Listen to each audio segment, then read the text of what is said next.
Captain on the bridge. Alright, captains, we are here back on the bridge, and today, yes, we will be watching the live Deca stream, but this is going to be the recording of it, and we're going to put it on the YouTube channel. So, what we're going to do in this video is just, when they go live, we're just going to watch it in its full entirety, and then at the end, give our EC. So, I'm recording this while we're live, actually on the bridge, but we're going to record this portion for that. So we're going to find out what it is. And actually it says it right there. Sorry. It actually says what it is. It is the Trafalgar. Oh, that's what one of the captains were saying here. The Trafalgar Command Juggernaut. Well, there you go. So let us see what this bad boy is. My guess was wrong. I guessed the Atlas. It is not. So here we go.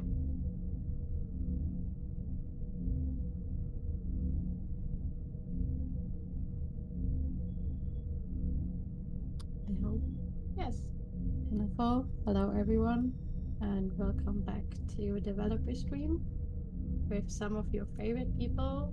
Today we have Jeremy, and hello. Of course Pandos is also back. And for the first time we also have Scorp here. I hope you will be very nice to them, and if not, you will have to talk to me after the stream. Hi. It's good to be here.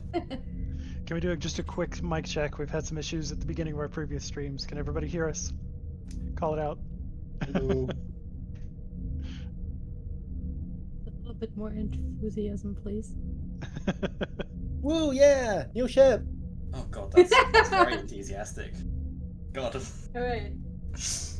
Alright, great, Alright, great. sounds good. Good to go. Okay. Woo, we're learning. We're pros at this now. Wow. We're totally professionals at this. No mix-up today. No delays.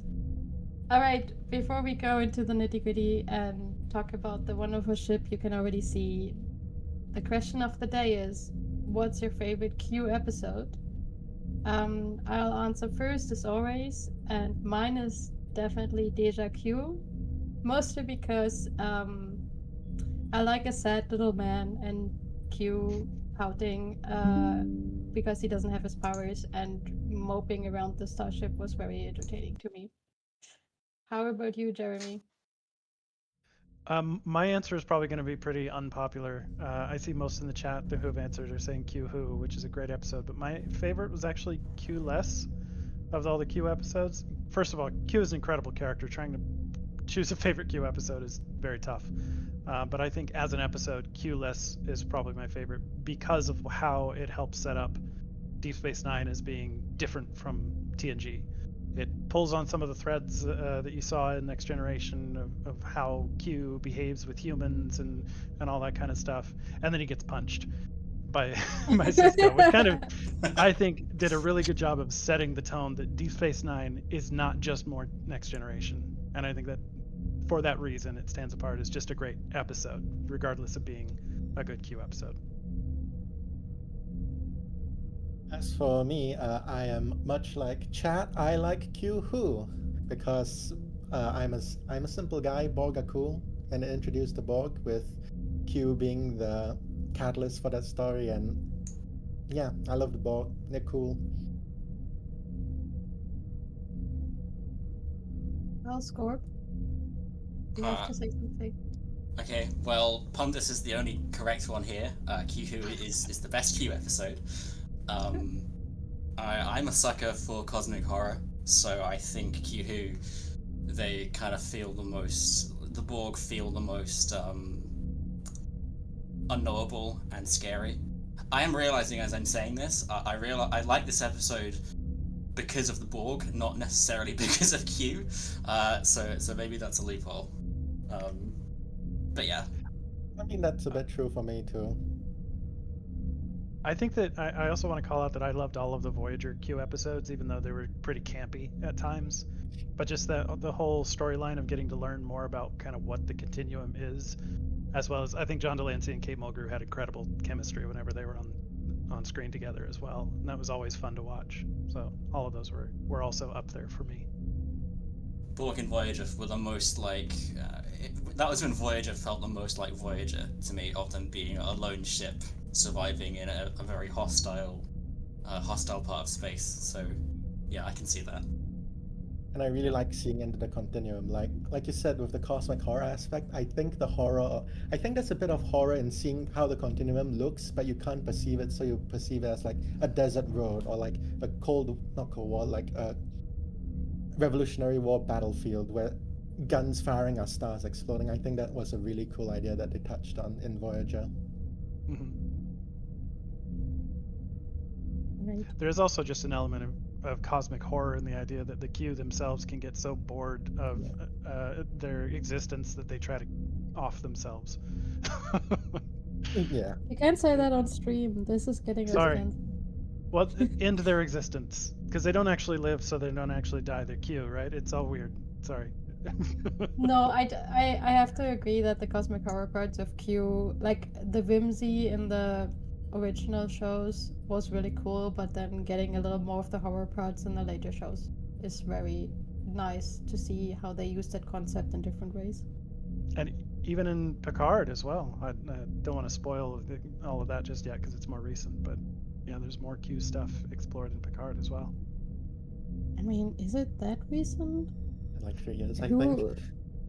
Okay, anyone who hasn't is seen time? Picard, please do, so we don't spoil you in the streams. Also, just because Picard is a really cool show. Um, it did make us not canon anymore, but I still think it's a really cool show. Hey, that make the we'll ships also- canon. That's less good canon. enough.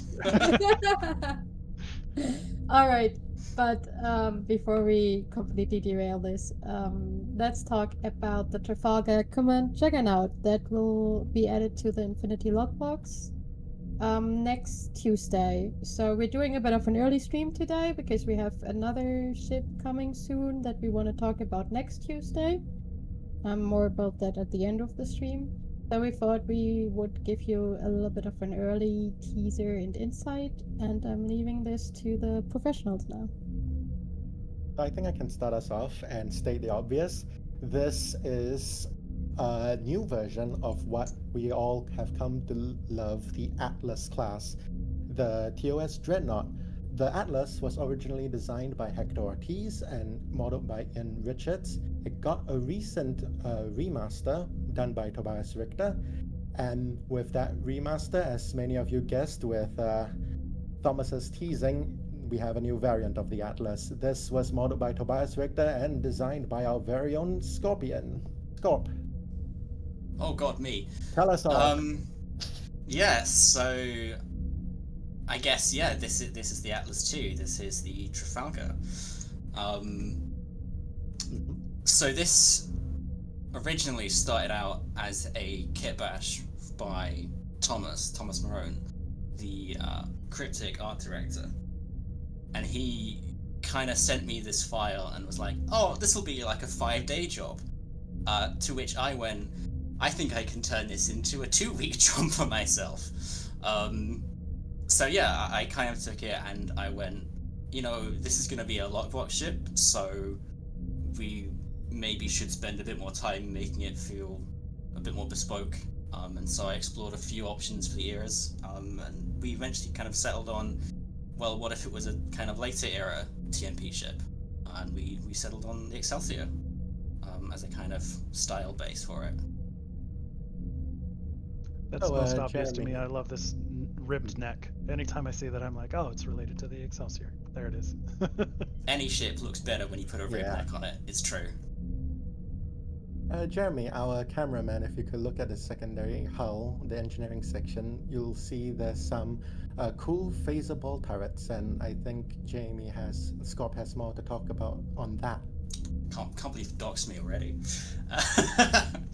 No, it's fine. It's fine. So when we were designing this ship, one of the things that I really wanted to lean into was the idea of that line where in one of the films Kirk says, the Enterprise is like a tall ship, wanting a star to steer her by. I really wanted to lean into the kind of naval heritage of ships here, right? So there's a lot of small details on this ship that kind of, I hope, hinted at being more like a big sailing ship, right? And the shape of the hull is inspired by World War II battleships that would have this like belt armor. If you see a World War II battleship out of water, it's got this kind of like bulging hull on the side. That's one of the things that I kind of took some inspiration from. And then there's a lot of just sort of small details about, you know, on top of the saucer there's this kind of plateau, and in my head canon, I consider that as like the deck of the ship. So that was something that I really wanted to lean into with this.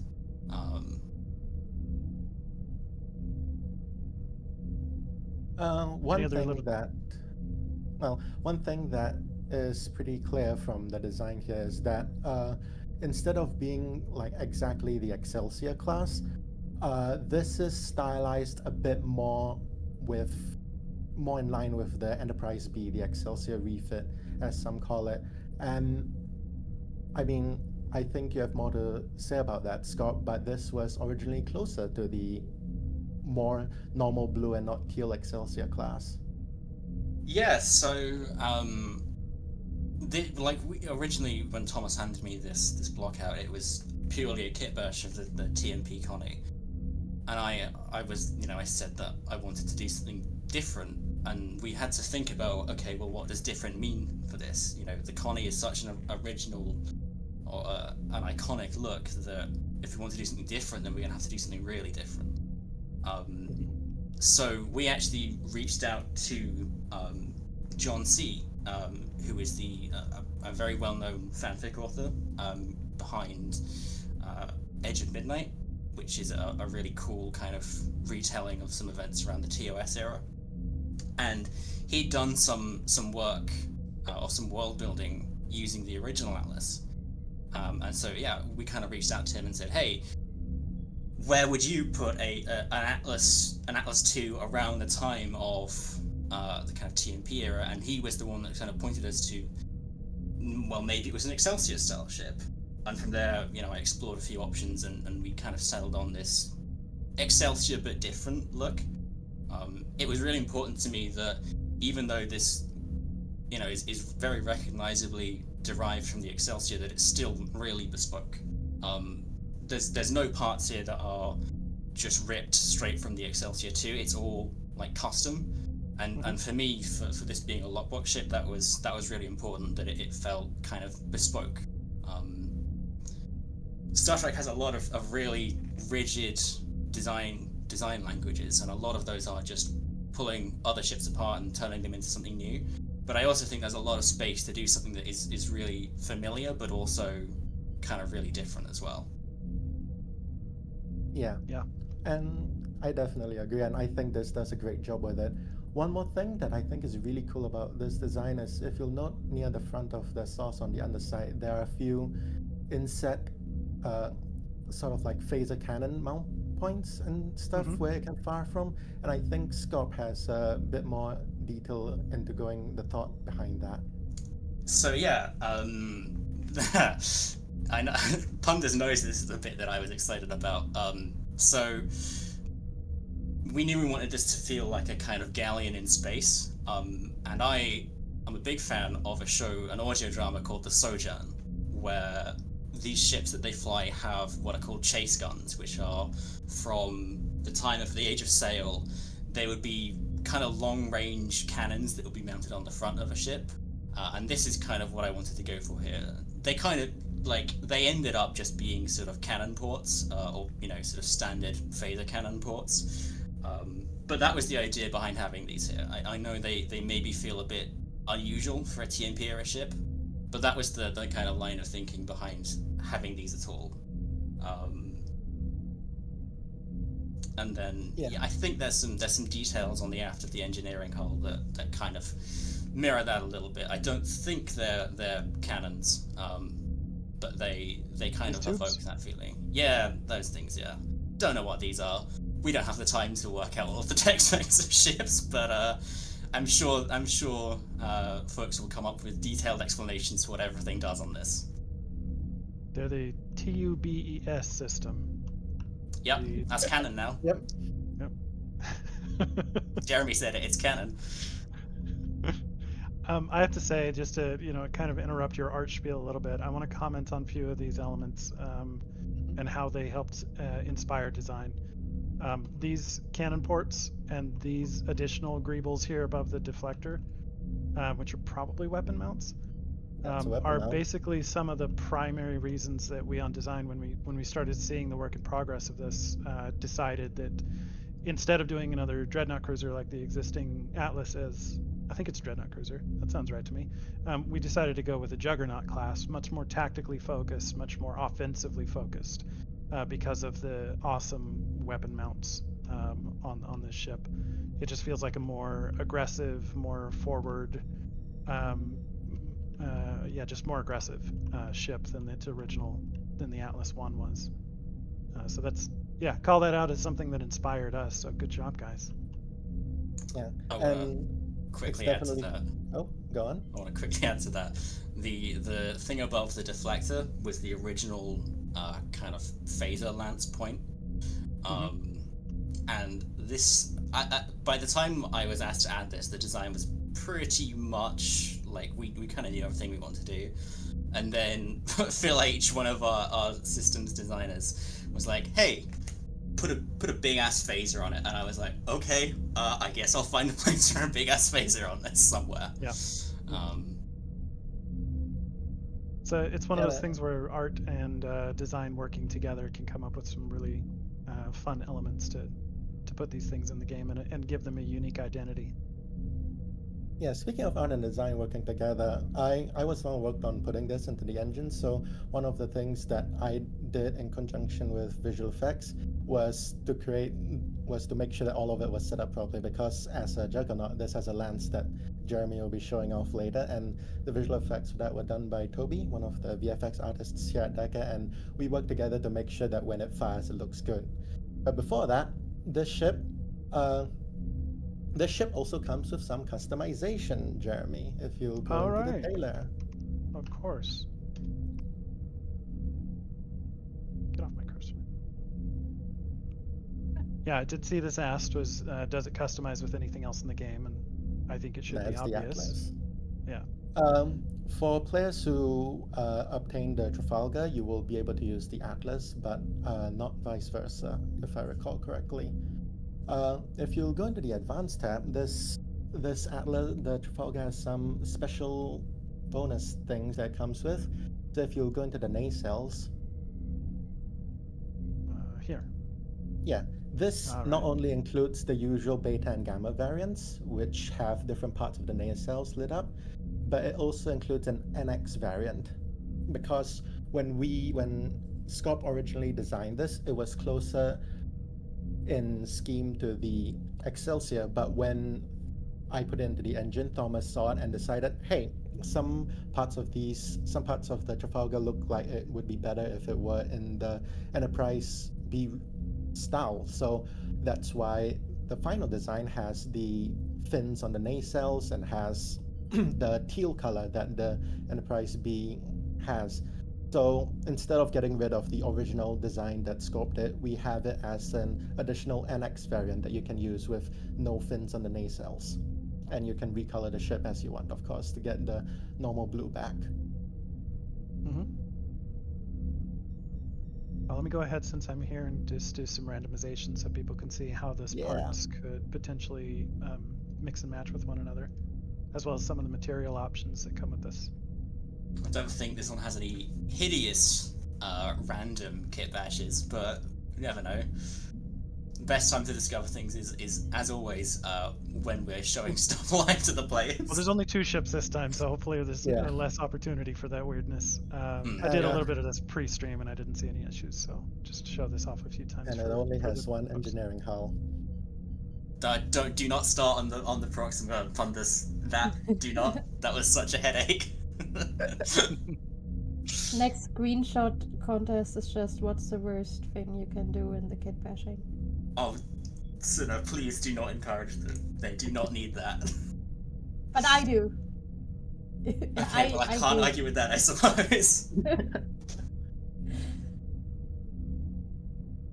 All right, and also on the front of visualization, let me go ahead and exit the tailor here and show off a few vanity shields before we move on to functionality. I'm not going to go through a whole list. We'll do maybe like, a handful, just so that people can get an idea of how the materials are set up and what they can expect. We from already there. got some requests earlier.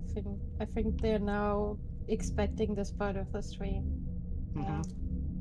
where they can call out some vanity shields. I also want to call out a question that I saw in. Sorry, I'm just going to answer this whilst you show some stuff to me. I saw a question chat saying no 2411 skin. Not right now, but the nice thing about setting up these lineages is that it opens a lot of doors for us in the future. Now that this has a TOS and TMV skin, we don't have any plans for it at the minute, as far as I know. But I wouldn't rule out stuff like a 2411 skin or a 25th century skin in the future. So, eyes peeled.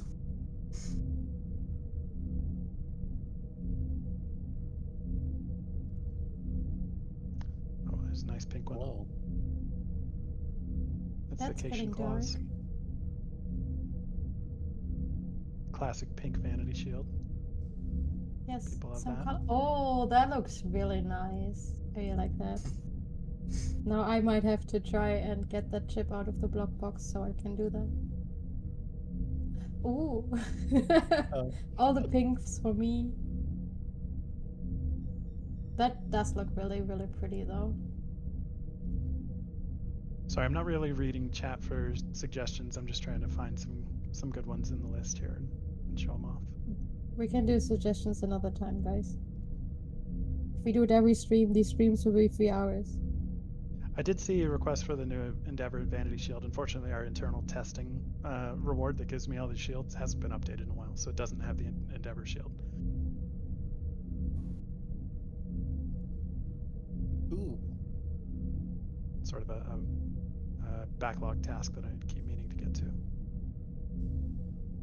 Somebody asked, how difficult would it be to add vanity shields to the ship tailor so people can review them? Dang near impossible. Ship vanity Yeah. shields are actually VFX overlays. They're not materials, which is how they work. They utilize some of the tech of materials to figure out how to wrap around the ship, but they're technically not a ship material, which is how the tailor works. Which is also why if you're wearing a vanity shield and then go into the tailor, it doesn't show your shield that you currently have equipped. Actually, maybe it does. It's also why one of the requests that we see quite a bit is damage vanity shields. That's the same reason that's really difficult. This basically uses the same.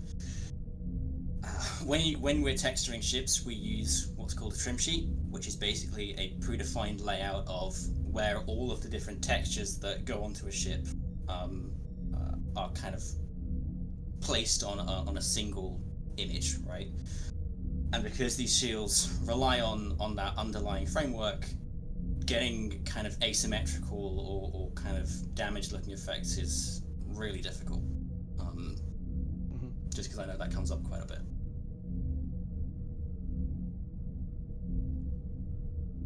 Okay. Great. If I didn't get to your favorite shield, I apologize, but we only have so much time to stream. We have another stream in less than a week, guys, so you'll see some more vanity shields then. For yet another ship. Yeah. Very exciting. All right. If you don't mind, then I'd like to transition into talking a bit about the design of this ship. Go over its stats and features and some of the thought process that went into it. So I already mentioned before that part of the thought process here was inspired by some of the artwork that we were seeing to make sure that this ship had a different identity that was more aggressive, more frontline leaning than its original counterpart, the Atlas. But in addition to that, we knew coming into this that the Atlas was already a popular ship among players, so we didn't want to depart too heavily from it about the reasons that the Atlas is popular, not least of which, let's go ahead and say it, is the DPRM console. We know that that's a big reason that a lot of players obtain the ship, is not necessarily for the ship, but for the powers that it has. So we definitely kept that in mind when we started designing the ship. We knew that in order to do justice to its counterpart, we had to keep those things in mind, and we had to build on the reputation that the Atlas already had, while at the same time adapting to a new identity. So there's a reason to get this ship instead of its counterpart, if you like the play style differently. Or both, get them both, right? Keep the lights on. Thanks. Get all of them, please. Get all the ships. So when we chose to go with a Juggernaut, what that means mechanically wise is that we switched it from having an engineering primary seat to now it has a tactical primary seat. It also, the Atlas had a hangar bay, but a Juggernaut ship does not. A Juggernaut ship also comes with a lance. That's kind of a standard feature of that subclass, which I'll show off here in a little bit. So this ship has both a console and an innate lance power that we'll talk about in a little bit. It also has a starship trait, of course, that we will also discuss. In terms of basic capabilities, we also chose to go with command because it's just such a commanding ship. Also, we kind of wanted to stick with, even though it changed from engineering to tactical, we did want to keep some elements of the identity that this ship is really meant to be a tank, a frontline fighter who can really take a beating and then return it. And we felt that the command identity really sets that up pretty nicely. There's a lot of survivability buffs both for you and your whole team.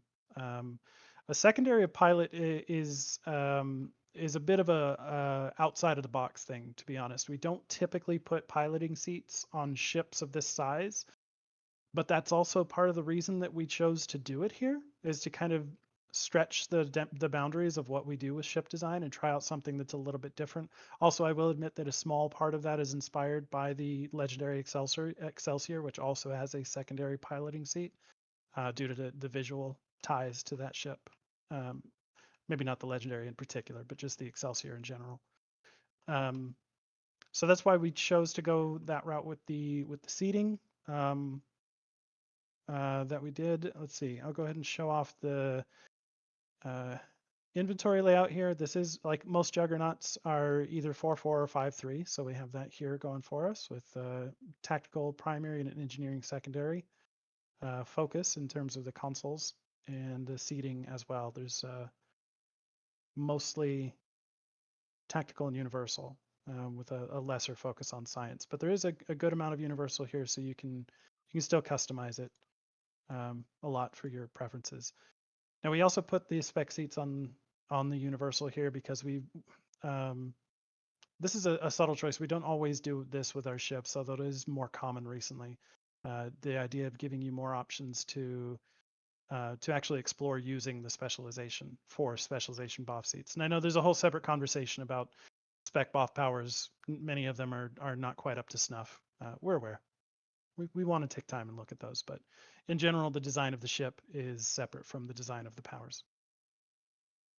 Okay, that's, I think, all there is to say about the actual core setup here. I will mention, can you confirm if the dev blog is already up? I know you were saying it was coming out about the time we went live. Great. It is So up. if you guys want more information about the actual numbers, the specific like hull mod and shield mod and everything, I don't have them offhand, so I suggest you go take a look at the dev blog after the live stream. Stay here while we're talking. But all those details can be Open found. another window. Yeah. Okay, so let's talk a little bit about the lance first. Let me move on the map. I have some test dummies somewhere here. Where are they hiding? Oh, you know what? I can make more. I have the power. Wahahaha! I am Q. Okay. So I will fire the lance here, just to give you guys a visual look at it. Let me get a more dramatic angle to look at it. Bit of a charge up and then. I don't know if this is sharing with audio. So just to say, It's nice, punchy energy. Sounds a little bit motion picture era, but not an exact copy of like pulse phasers, which this ship also comes with, by the way. Just pre-equipped because it's a TMP era ship. It does come with these pulse phasers. Not upgradable though, so you can get the others. And then mechanically, let's talk about this a little bit, because in addition to making that one particular person have a very bad day by blasting them with a whole crapload of phaser damage, this also has a long-term buff and debuff effect for yourself and for the foe. So the foe effect here is mostly focused on like large targets, bosses, that kind of thing. It gives them a massive debuff to their critical severity. So if they crit you after they're affected by this, they will crit you for less. You will take less damage. But also, it gives yourself, after firing this, a pretty long-lasting increase to your critical chance with your weapons. So it's a good idea to like on harder targets, bigger ships. This is a great way to opening salvo, not only to get a nice big punch there right off the bat, but also to give yourself and them these critical chance modifications. I want to focus in because I think this does come from both these and the central array. Yeah. Yeah, that's something I worked with VFX with. Like I said earlier, Toby, one of the Deca VFX artists, worked on this lance in particular. Yeah, many of our lances, by the way, some of you in the chat are noticing, are usually like a cylinder or a cone that they affect multiple targets. This one is just a single target lance because it comes with that extra loaded buff and debuff element to it. So you're just going to make one person have a very bad day. Also, if stream can't hear, can't hear the audio, I'm not going to imitate it, but it does sound very cool. Yeah, there we go. They can't hear it, so no. Actually, please They can hear it. continue. No, they can't hear it. Please, yes, thank you. I'm in the booth doing all the Foley work for stuff. Yeah. We take working Oh on yeah, Stowe really it's seriously. Jeremy actually. He just All right. mix it a little. Add in some cat sound effects on top of it, that sort of thing. All right, so next let's talk a bit about its console. So this is gives you a power called the Spirit of Sacrifice. This power, first of all, to comment in general, like I said earlier, like we wanted to make sure that whatever the console was on this ship had a kind of a similar vibe, not exactly mechanically the same as the DPRM, but something that is a force multiplier, something that can really help you help the rest of your ship perform even better. So we arrived at making this an enormous BOF cooldown ability. The number you're seeing on the screen is not accurate, unfortunately. We still need to update the tooltip before next Tuesday's release. But so it says negative 30,000. That's how much shields are draining. But it gives you an incredibly large amount of bridge officer cooldown. The intent here is that this is enough of a cooldown reduction that you can potentially take other things out of your build that you're currently relying on for BOF cooldowns. So this is meant to be hopefully maybe a bit of a meta shakeup.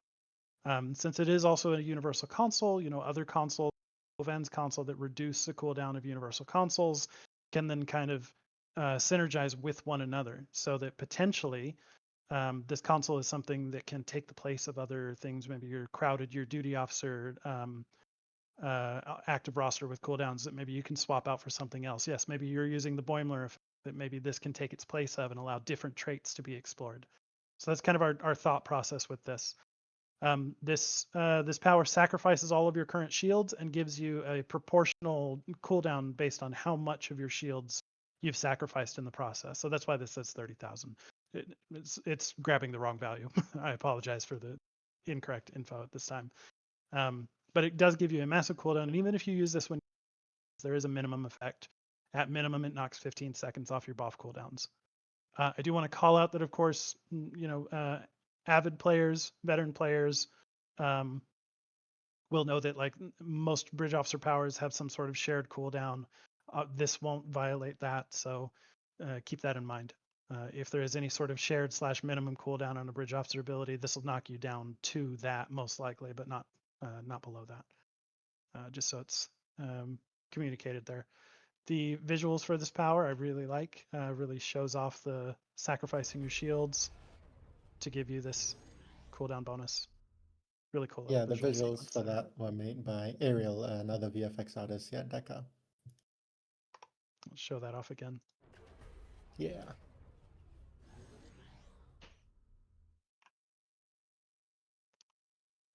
Yeah, so that is the console and a little bit of the thought process that went into that.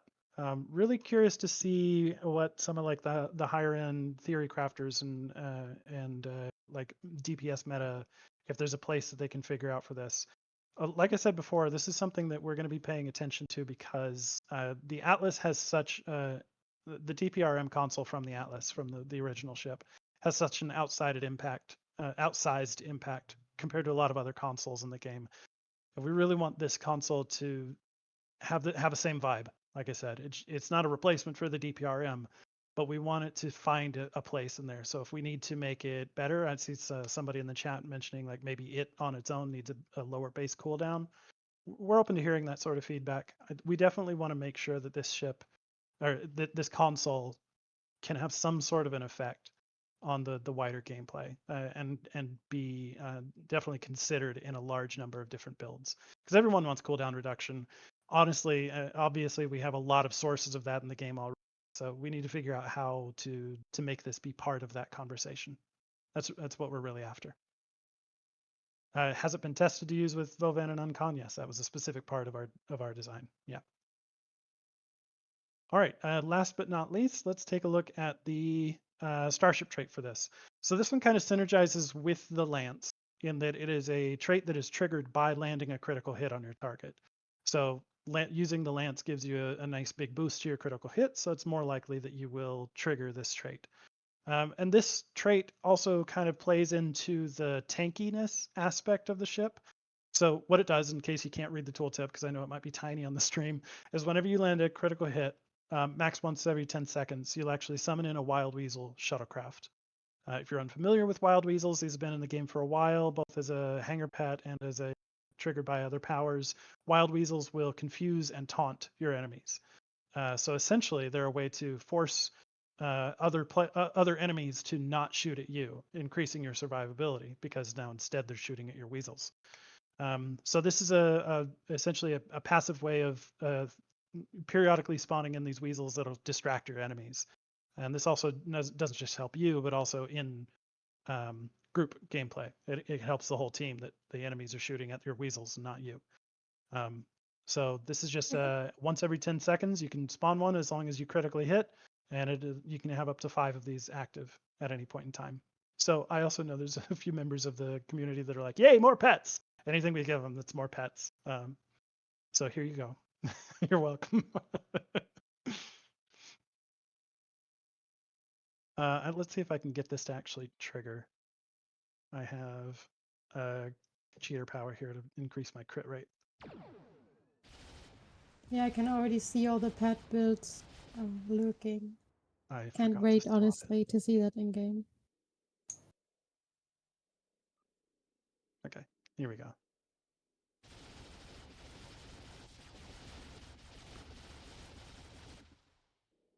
Yeah, Stu, I see you in chat. The pet build thing is for you. Yes, only for you, Yeah, personally. yep, true. We only make abilities for our content creators. No one else. That's it. That's right. Okay, I might have something set up incorrectly on this ship. It's not triggering, but yeah, it's pretty straightforward. Wild weasels, not mild measles. By the way, if you're unfamiliar or haven't been around for those things in the past, wild weasels are taken directly from another Star Trek game. That was their primary intent there as well, was to taunt your enemies so that they start shooting at them and not yourself. I wish I remembered which game that was, but it was definitely Thomas that said, hey, we should make these as pets in STO back in the day. And so they rear their head once more. I mean, I would be very surprised if somebody shoots weasels at me. I think that's a great Starfleet strategy. Command. Of course, I can rely on the community to know exactly what I'm talking about when I don't myself. So yes, they were taken from the Starfleet Command video game. Okay, I think that's all that I really have to share mechanics-wise. I'm open to hearing questions if there are any from the audience. Yes, it is time. If you have questions for any of us, we're happy to answer them as far as we can. While we watch Jeremy show off the ship a little bit more.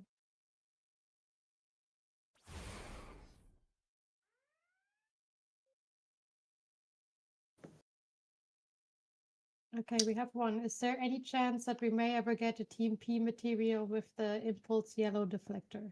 I will fight for that. I love yellow deflectors. All of my concepts pretty much start out with a yellow deflector. I don't think we have plans for it at the minute, but that's a strong yes from me. So In general, we can't really say, oh yes, this is definitely coming, but we do see your ideas and your wishes and your feedback, and it is taken into consideration when we plan for these things. What my favorite curse word is, I cannot tell you guys because then I'm not allowed back on stream. So I'll tell you for like a anniversary stream at some point when I'm more established here. How Oh, big is it in scale? Yeah, I just want to say, can we bring the Well, green back? No, that's not um, the best. scale, I'm maybe. really hesitant to do any editor work, even though I'm on a local build. I don't know what I have in the background. Might spoil. But it's a large ship. If you're not familiar with the Atlas, it was set up to be our biggest TOS ship at the time. So it's pretty significant. Oh, there's a weasel. Hi, guy. we did downscale the Atlas to about 2/3 of its original length quite recently. Yeah. But The it's performance were not like it's the about original. Excelsior sized. So mid to high range cruiser. Yeah, it's definitely not Yeah. massive compared to some of the ships we've got, but it's not a small ship either. Mm-hmm. I mean, it is a juggernaut. You can make some assumptions about its general size class based on that. Yeah. It might be our smallest juggernaut, but not by a large margin, if so.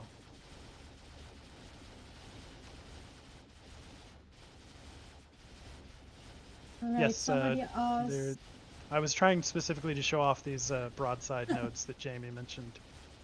I don't actually do know if look they're very hooked cool. up with mount points, but They They do are. fire from there, but it's pretty finicky because of their positioning. I have to be above them, but also facing upward, and it's, yeah. The way that most players fly, you usually see the stuff on the top of the saucer Yeah. or on the front of the ship. So these are technically rear mount points. Yeah. So I'm trying to get them to trigger, and it's finicky. There we go. There you go. I did it. Proudest moment. Alright. I think we had a question about what we think about boosting saucer pads. Boosting what? Sorry? Saucer pads. It's like non-hanger power pets. Yeah. I'm not sure about that. I don't have a firm answer, but I would acknowledge that I don't think that they've scaled as effectively as hanger pets have due to some level cap increases things that we've done over the years. So I'll acknowledge that they're probably not quite up to snuff, but also that we don't really have any plans in the immediate future to do any sort of review on them. But as I have mentioned in the past, typically when we do like an upgraded version of an existing ship, we do try to set aside a little bit of time to look at what else that family of ships can do. This would be particular of note, like if we did another legendary ship of some sort. We would probably take a look at the other powers within that family and see if we could, if they're in need of a boost. The Atlas is not in need of any of that boost. DPRM doesn't need any sort of nothing happening with this ship, but it is something that on the systems design side we try to take some time to at least look them over, and if we can bring them up to snuff for modern gameplay, then we try to make those changes. Alright, I think there's also a question that we anticipated from our wonderful expert, and that's regarding yesterday's maintenance. To What be happened? honest, yes. Yes, Jeremy, what happened actually? Servers exploded in a massive fireball. No, thankfully The not. Or entire poor data center Q was over the shifted to service. another reality by Q. It was- Oh yeah, that Q question was just because we had issues with him yesterday. No, to be a little bit serious, we do these kind of maintenances a few times a year. I think everyone who's been here a while knows that every few months we take the game down for quite a while. That's because it's like not just something about the servers, and it's not just a patch, it's a data center maintenance that includes everything involving Star Trek Online, and also affects Neverwinter. So it's quite a lot of things. It's for all our platforms, it's consoles, and with the consoles there were some complications that we needed to fix. And when it's such a big project and there's so many little things involved, then if something goes wrong or there's technical difficulties like we experienced yesterday, then it takes longer to fix. And obviously, we wanted to make sure that when everything goes back up again, everything works. So that also means there's quite a few extra checks because it's all platforms at the same time. And that just kept extending the deadline because it's not something we want to rush, obviously. Right. Yeah, I think that's important to clarify. Like yesterday wasn't just about Star Trek Online. It wasn't just about cryptic games needing a patch. This was also data center maintenance, where they go through and switch around hardware, update their backend, like the actual software that runs the hardware, the servers, and all that kind of stuff, and optimize things. All of that was also involved. And since we were going to be down, we chose to do a patch at the same time. If everything goes well, then it's great. Everything coincides at the same time, and one downtime for the whole week. But if it doesn't go right, as Sun already said, like one small problem causes a lot of other things to suddenly cascade and snowball. And yeah, we've learned from it though. There's some pretty major lessons picked up from yesterday's maintenance that we're already putting in action. Better plans for the future. Oh, yeah. Because nobody wants to deal with me being angry that I had to stay late. No, but we did have a meeting today to go over everything, and I'm not saying, oh, this will never happen again, but obviously we're very dedicated to improving our processes to make sure that there's as little chance as possible for this happening the next time. But it will be well. We're not doing a maintenance like this anytime soon again. The next maintenance will be regular maintenance and not Yeah, these big for a downtimes are whole like day. quarterly max, right? Like every 3 months at the Yes. most. Yeah. Yep. Which gives us a lot of runway to get it right the next time. Fingers crossed. Don't overpromise because I have to walk it back. It's always great when the developers say something like that. They don't have to talk to you guys afterwards. No, you have been wonderful yesterday. Most of you have been very understanding or supportive of us, and understanding that this process might sometimes be complicated and that it's hard to explain the behind the scenes in detail. Um, Besides that, I had a question about the event coupons. Yes. The catalog for that needs to be extended again. We need to do that regularly, and we are rare. And people in I think on Discord last week or this week, I was asked to bring this up to the team. I have brought it up to the team. So that is definitely something on our to-do list right now. I think so. Yes, we do need to do this more regularly, but I think that it should be kind of a baseline expectation that this might only happen with major updates, like the seasonal updates. We'll try to see if we can get it out at a more regular cadence, but that I think is something that players should kind of come to expect. So like when we did the update back in, what was it, June? That would have been a time where we do a bunch of like back end major updates to bring the game up to date for anything that needs updating. And then we're going to have an update, spoilers, sometime in fall. I won't give you the release date, where again, a lot of the back end stuff will be updated as needed. I think that's where kind of a baseline expectation should be set for the future. Yes, it is coming sooner rather than later. But we're gonna have quite a few streams in the next weeks leading up to the content release, and we will also have content release streams. So that's also something to look forward to. I don't need your sass for the flow. next 2 weeks. I get enough in Slack. Your Flo's being a menace in the Yeah. chat. Everyone say hi to Flo. She's a really great writer for Stowe, and probably after or with Pandas, one of the most knowledgeable Star Trek people I've ever met. Makes me feel very intimidated. Let's just turn this into a flow appreciation stream.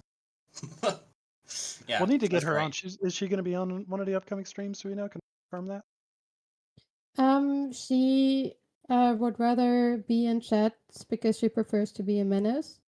But with our narrative director is going to be on up.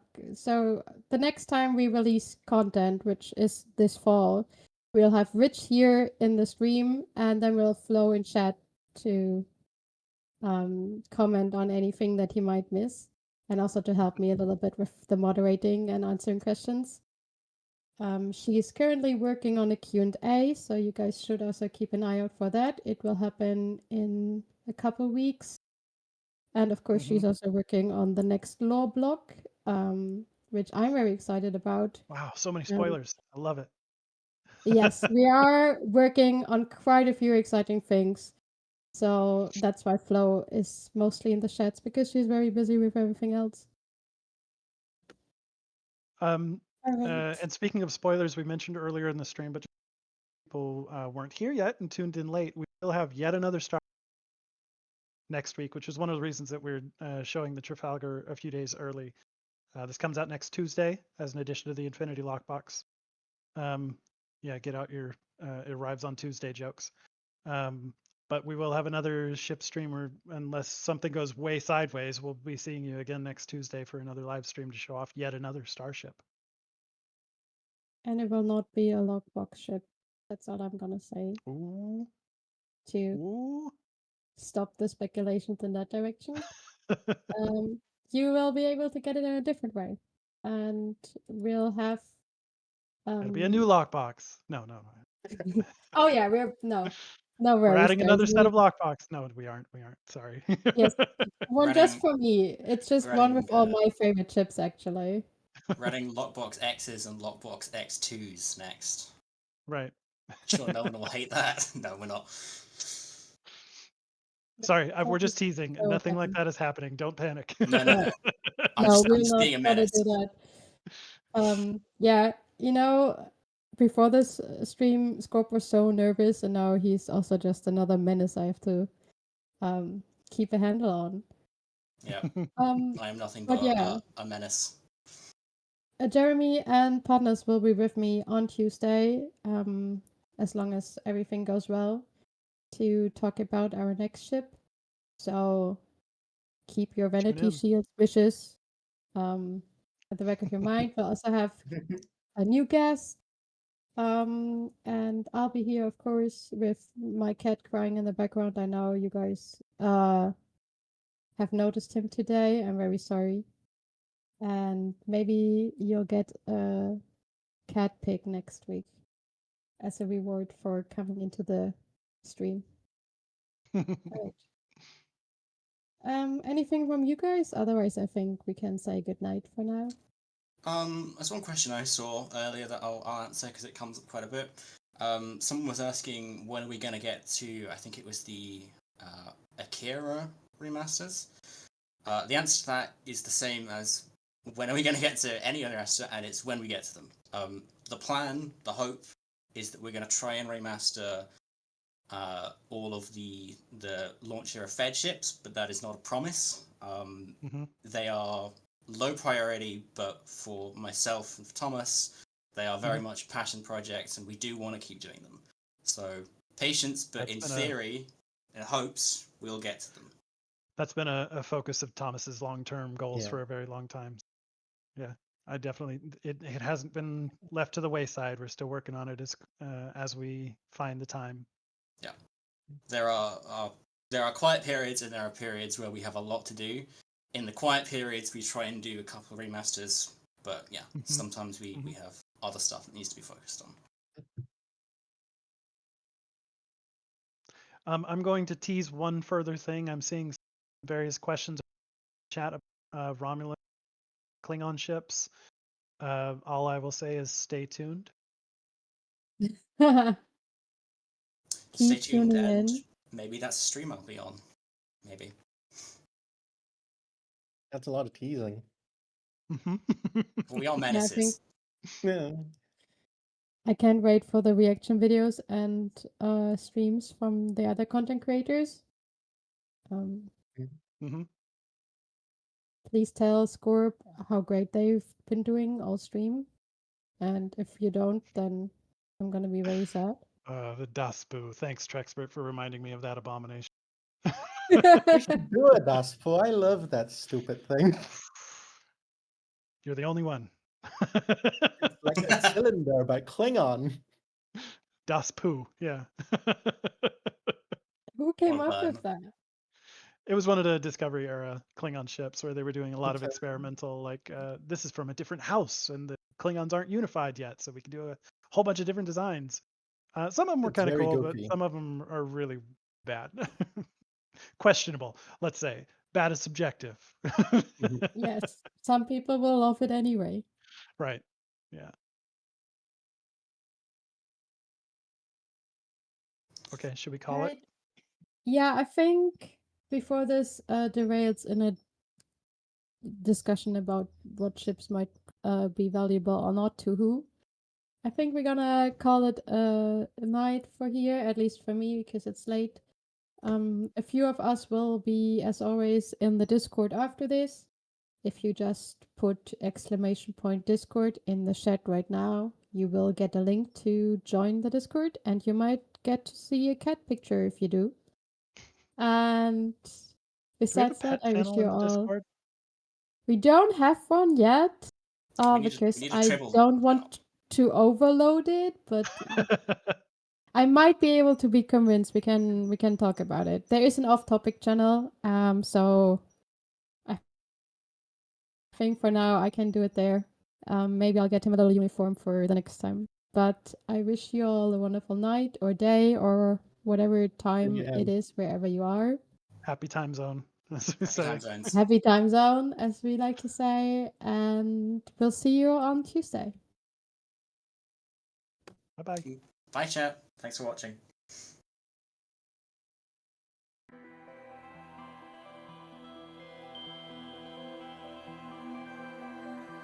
And that is the stream. Well, there is the blog that they had released there about the ship, so we're going to do a video on that. But initial thoughts, the ship looks good. I'm not even gonna lie. I love the deflector look of it. I love how the nacelles, like the whole TMP vibe, it is absolutely amazing. I love how they've been giving TMP era some love. So looks wise, checks all the boxes. Weapon layout 5.3, can't go wrong. And it's a command ship. But command pilot, looking at the seating there, it's definitely something that we can work with. The question is, will I be getting it right away? I'm not 100% sure. Believe I have a box. Is it enough to use it? The trait and console doesn't really sound like it's good to me personally. Perhaps we're all about how the ships look. So again, we're gonna keep this mostly just about the stream, and that is the end right there. Deca stream, and then any other sort of ECs will be dropped in the blog video. So that's going to be it for this. Caps, do me a favor, hit that like button. Of course, comment below. Let me know your thoughts initially. And of course, if you're new here, consider subscribing to the YouTube Bridge, and we'll just leave it on this note. Live long and prosper.